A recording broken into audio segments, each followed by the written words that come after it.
ಅಮರಾವತಿ ಚಿತ್ರದ ಟೀಸರ್ ಇವತ್ತು ನಾವು ಬಿಡುಗಡೆ ಮಾಡಿದ್ವಿ. ನೋಡಿದೆ, ಒಂದು ವ್ಯತ್ಯಾಸವಾಗಿ ಮರ್ಡರ್ ಮಿಸ್ಟ್ರಿ, ಹಾಗೆ ಪಿಕ್ಚರ್ ಅಲ್ಲಿ ಹೀರೋನು ಅಷ್ಟೇ, ವಿಲನ್ ಅಷ್ಟೇ, ಒಂದು ಡಿಫ್ರೆಂಟ್ ಲುಕ್ ಅಲ್ಲಿ ಕಾಣಿಸ್ತಾ ಇದ್ದಾರೆ.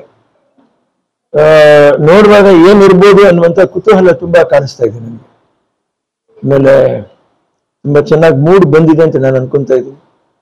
ಅಭಿಮಾನಿಗಳು ಆ ತಂಡ ಪಟ್ಟಿರುವಂತಹ ಶ್ರಮಕ್ಕೆ, ಅವ್ರು ಕೊಟ್ಟಿರುವಂತಹ ಆ ಕೊಡುಗೆಗೆ ತಮ್ಮ ಸಮಯವನ್ನು ಅದಕ್ಕೋಸ್ಕರ ಖರ್ಚು ಮಾಡಿ ಅಭಿಮಾನಿಗಳಿಗೆ ಇದು ಮೆಚ್ಚತಕ್ಕಂತ ಸಿನಿಮಾ ಆಗ್ಲಿ ಅಂತ ಅವರ ಪ್ರಯತ್ನಕ್ಕೆ ನಿಮ್ಮ ಪ್ರೋತ್ಸಾಹ ಸದಾಕಾಲ ಇರಬೇಕು.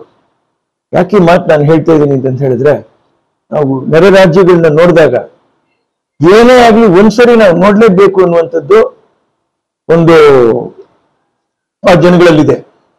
ಪ್ರಾರಂಭದ ದಿನಗಳಲ್ಲಿ ನನ್ನ ತಾಯಿಯವರು ಬರೀ ನನ್ನ ಹಾಕಿ ಸಿನಿಮಾ ಮಾಡಿಲ್ಲ, ತೀರ್ಪು ಏನ್ ಕೈಯಿಲ್ಲ ಅಂತ ಹೇಳ್ಬಿಟ್ಟು ವಿಜಯಕಾಂತ್ ಅವರನ್ನ ಹಾಕೊಂಡು 3-4 ಜನ ಪ್ರೊಡ್ಯೂಸರ್ಸ್ನ ಹಾಕೊಂಡು ಚೆನ್ನೈನ ಪೈಲಟ್ ಸಿನಿಮಾ ಥಿಯೇಟರ್ ಅಲ್ಲಿ, ಮೈನ್ ಥಿಯೇಟರ್ ಅಲ್ಲಿ ಬಿಡುಗಡೆ ಮಾಡಿ ಒಪಿನಿಯನ್ ಕೇಳಕ್ ಬಂದಾಗ ಆ ಶೋಸ್ ಎಲ್ಲಾನು ಫುಲ್ ಆಗಿತ್ತು. ಆ ದಿನ ಈ ದಿನ ಬೇರೆ ಇರ್ಬೋದು, ಆದ್ರೂ ನಾನು ಹೇಳ್ತಾ ಇದ್ದೀನಿ, ಅಲ್ಲಿ ನೋಡಿರುವಂತ ಅದೇ ಅಭಿಮಾನ ಪ್ರತಿ ಒಬ್ಬ ಉದಯೋನ್ಮುಖ ಕಲಾವಿದನಿಗೂ, ಒಬ್ಬ ನಿರ್ದೇಶಕನಿಗೂ, ಅದನ್ನ ಶ್ರಮಪಟ್ಟು ತೆಗೆದಿರ್ತಕ್ಕಂಥ ನಿರ್ಮಾಪಕರಿಗೂ, ಇಡೀ ತಂಡಕ್ಕೂ ನೀವು ಪ್ರೋತ್ಸಾಹ ಕೊಟ್ಟಾಗ ಮಾತ್ರ ಅದೊಂದು ಜೀವನ ಆಗುತ್ತೆ, ಅದೊಂದು ಬದುಕಾಗುತ್ತೆ.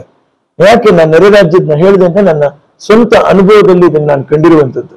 ಈ ಪ್ರೋತ್ಸಾಹ ಸದಾಕಾಲ ಕನ್ನಡಿಗರು, ಕನ್ನಡ ಚಲನಚಿತ್ರ ಕಲಾವಿದರಿಗೆ, ರಂಗಭೂಮಿಯವರಿಗೆ, ಕಿರುತೆರೆಗೆ, ಎಲ್ಲದಕ್ಕೂ ಕಿರುತೆರೆಗೆ ನೀವು ಪ್ರೋತ್ಸಾಹ ಕೊಡ್ತಾನೆ ಇದ್ದೀರಾ. ಆದ್ರೆ ಈ ಬೆಳ್ಳಿ ತೆರೆಗೆ ಪ್ರೋತ್ಸಾಹ ದಯವಿಟ್ಟು ಕೊಡ್ಲೇಬೇಕು ಅಂತ ನಾನು ನಿಮ್ಮನ್ನ ಕಳಕಳಿಯಿಂದ ನಾನು ಕೇಳ್ಕೊತಾ ಇದ್ದೀನಿ. ನಮಸ್ಕಾರ.